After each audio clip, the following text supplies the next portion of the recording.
जम्मू कश्मीर में आतंकवादियों ने दहशत मचा रखी है। कभी भी आतंकवादी आम नागरिकों को अपना निशाना बना लेते हैं तो कभी सेना के जवानों पर हमले की खबरें सामने आती रहती हैं।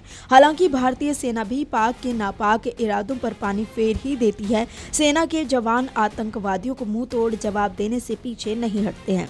लेकिन अब जम्मू कश्मीर में छिपे पाकिस्तानी आतंकियों और उनके ठिकानों को ध्वस्त करने के लिए नई रणनीति बनाई जा रही है। अब पाकिस्तानी आतंकियों और उनके ठिकानों को ही खत्म किया जाएगा।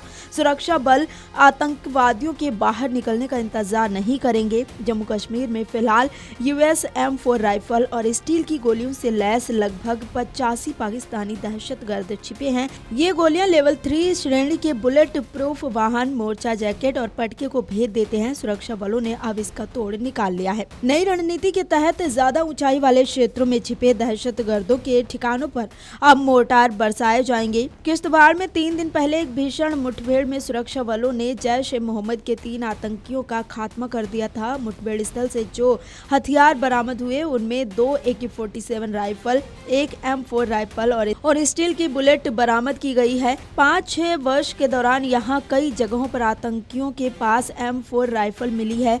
स्टील की गोलियां भी बरामद की गई है। जम्मू में पाकिस्तानी आतंकियों की संख्या 30 से 40 बताई जा रही है, जबकि कश्मीर में 40 से 57 के आसपास है। लोकल आतंकियों की संख्या 6 है। इनमें से 2 आतंकी लतीफ और जाकिर J&K में छिपे हुए हैं। बाकी 4 की लोकेशन सीमा पार बताई गई है।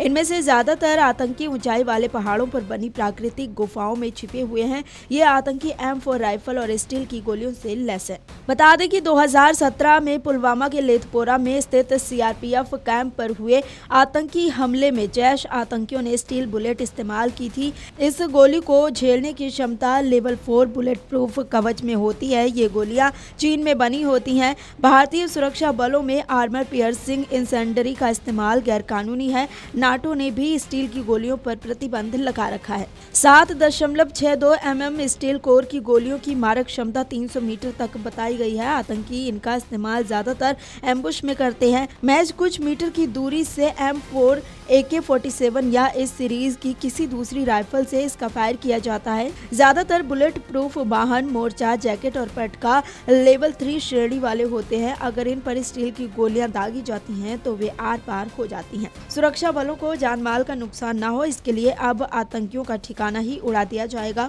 पिछले 3-4 वर्षों के दौरान आतंकी मुठभेड़ में दर्जनों जवानों को शहादत देनी पड़ी है। अधिकांश मुठभेड़ में स्टील की गोलियां इस्तेमाल की गई थी।